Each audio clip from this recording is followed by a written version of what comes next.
السلام علیکم ورحمۃ اللہ وبرکاتہ۔ رمضان المبارک کا مہینہ چل رہا ہے، اس میں ہم سب لوگ قرآن کریم زیادہ سے زیادہ پڑھتے ہیں۔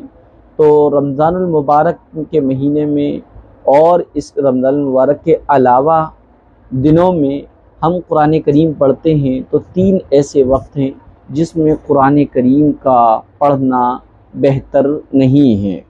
3 وقت ایسے ہیں، ایک تو طلوع آفتاب یعنی سورج نکلتے وقت، ایک جو ہے سورج بیچ و بیچ آسمان پر ہو جسے زوال کہتے ہیں، بلکہ استوائے شمس کہتے ہیں، بالکل بیچ میں جب سورج آ جاتا ہے۔ اسی طریقے غروب شمس کے وقت بھی کیا ہے، یعنی سورج ڈوبتے وقت بھی تلاوت قرآن نہیں کرنا چاہیے۔ بہتر یہ ہے کہ ان 3 وقت میں اللہ کی ذکر کرنا چاہیے، اور اسی طریقے سے درود وغیرہ پڑھنا زیادہ افضل ہے۔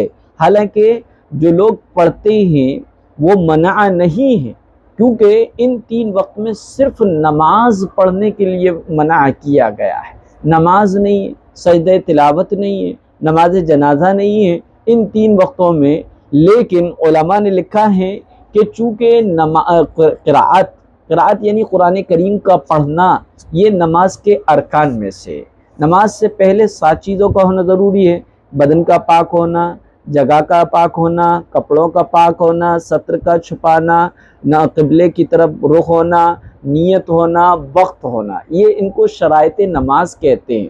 اسی طریقے سے فرائض نماز ہیں، قیام ہے، اور اسی طریقے سے قرآت یعنی قرآن کریم کا پڑھنا ہے، رکوع ہے، سجدہ ہے، اور قاعدے نماز کے باہر نکلنا ہے لفظ سلام سے، تکبیر تحریمہ ہے، انہیں فرائض نماز کہتے ہیں۔ تو چونکہ قرآت جو ہے نماز کا ایک رکن ہے، جب ان 3 وقتوں میں نماز پڑھنا منع ہے تو نماز کا جو رکن قرآت ہے، قرآن کریم کا پڑھنا ہے، وہ بھی اس میں ان 3 اوقات میں منع ہے۔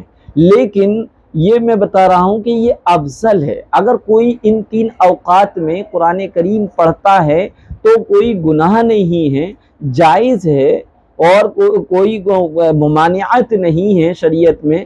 لیکن افضل اور بہتر یہی ہے کہ ان 3 وقتوں میں قرآن کریم کی تلاوت نہ کی جائے، بلکہ ان 3 وقتوں میں اگر آپ قرآن پڑھ رہے ہیں اور یہ تینوں وقت ہو جاتے ہیں تو ایسی کنڈیشن میں آپ ذکر وغیرہ میں مشغول ہو جائیے، تھوڑی دیر کے لیے قرآن کریم کے پڑھنے کو موقوف کر دیجئے، رک جائیے گا، تاکہ جن علماء نے یہ لکھا ہے کہ ان 3 وقت میں یعنی سورج نکلتے وقت، سورج بیچ و بیچ آسمان کے پر ہوتے وقت، اور سورج ڈوبتے وقت قرآن کریم کو پڑھنا بہتر نہیں ہے، اس افضلیت پر عمل ہو سکے۔